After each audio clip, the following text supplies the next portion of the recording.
Hello students and parents, this is Miss C.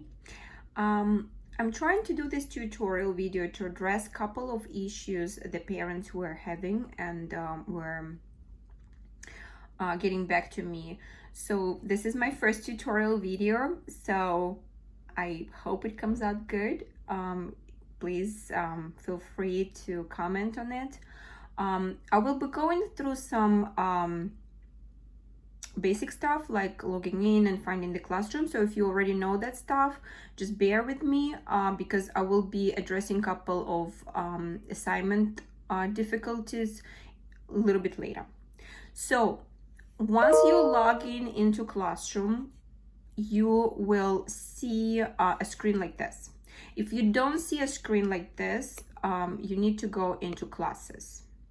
So again, this little line type of icon over here, if you press on it and you click Classes, it will come up something similar to this. Please remember that my view is a teacher's view. I don't have an option to show you exactly how students' view will look like, but it will be very similar.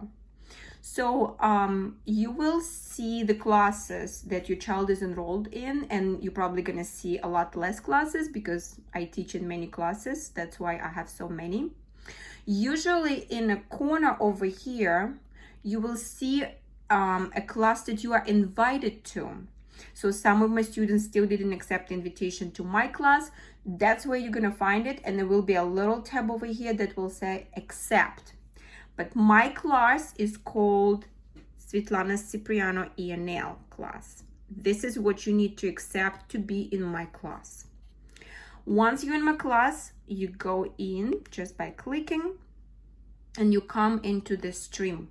The stream over here on the top, right here, is where I post my messages, where I explain things, and where I also answer to your comments, unless you comment on some particular work, and it's usually in the assignments themselves. So when you need to do the assignment, you go into classwork, right over here, the middle tab, classwork. So classwork, every day I post 2 assignments. Don't worry about so many assignments that you see over here. It's just because different students get different works, so I have all of them. So I post 2 assignments. Assignment number 1, which I usually call the teaching video, is the actual concept that I'm teaching. So let's open this. And that's how you're gonna see it. Maybe slightly different. Again, my view is a teacher's view. So you're gonna see usually a video that you will watch with your child in order for you and the child to see the concept. And it also has a feedback form. I know a few of you said to me already that the feedback form was a struggle, so I will come back to it later because that's what the normal sequence is. You come in, you watch a video. Once you watch a video, you're going into the activity, okay?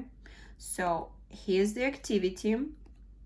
So for this activity, you had the book, you had the audio recording for the book in case if it's a little bit difficult for you to read, or you can just play it for a child and the child can do it independently. And then there was a worksheet. There were a lot of messages to me in regards to worksheet. I understand that many of the parents are without a printer, and I'm trying to do the best that I can to create work that would not require printing. So for this particular worksheet, you can just display it for your child, and then you would read the directions to the child, and you ask the child to say or to point or to look at the answer. Let me just demonstrate it to you. So I would say, which pair rhyme dog, pig, or legs, eggs? And I would let the child to name the pair, or maybe my child would just point, or maybe my child would nod saying that yes, this is the one, or no, this is not it. And for some children, it will be just looking up or down to indicate which answer they want. So you did this activity. right? The drawing and the writing can be done on a separate piece of paper, obviously. Please don't forget to click turn in. Even though you're not turning in physically any worksheet that was done, it is still an indicator for me that you finished the work. Once you're done with that, I'm sorry, it just switched to different tab. Okay. Once you're done with that, and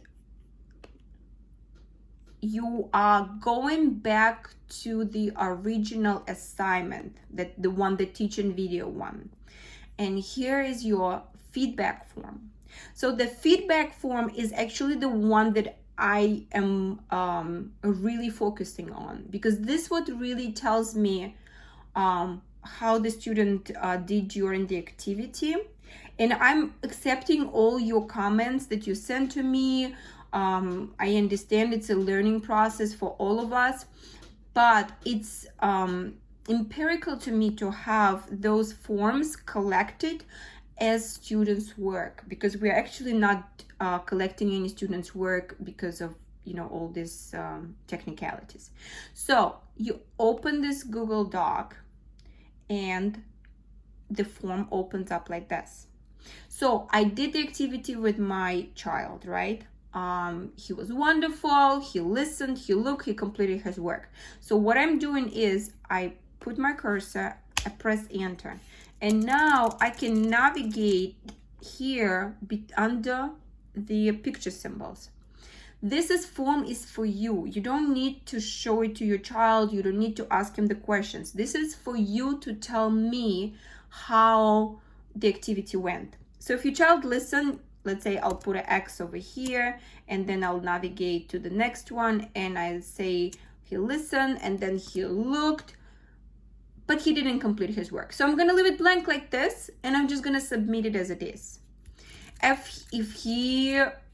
It looked like he didn't listen, and he didn't look, but when I asked him to complete the work, he was able to do it. So I'm navigating with my cursor with a space under here, and I'll put an X over here, okay? It is totally fine if the child did not participate in the activity. Maybe activity was a little too slow or a little too difficult. You indicate here and you submit it. I will take it into the account. Oh, wonderful, you submitted it.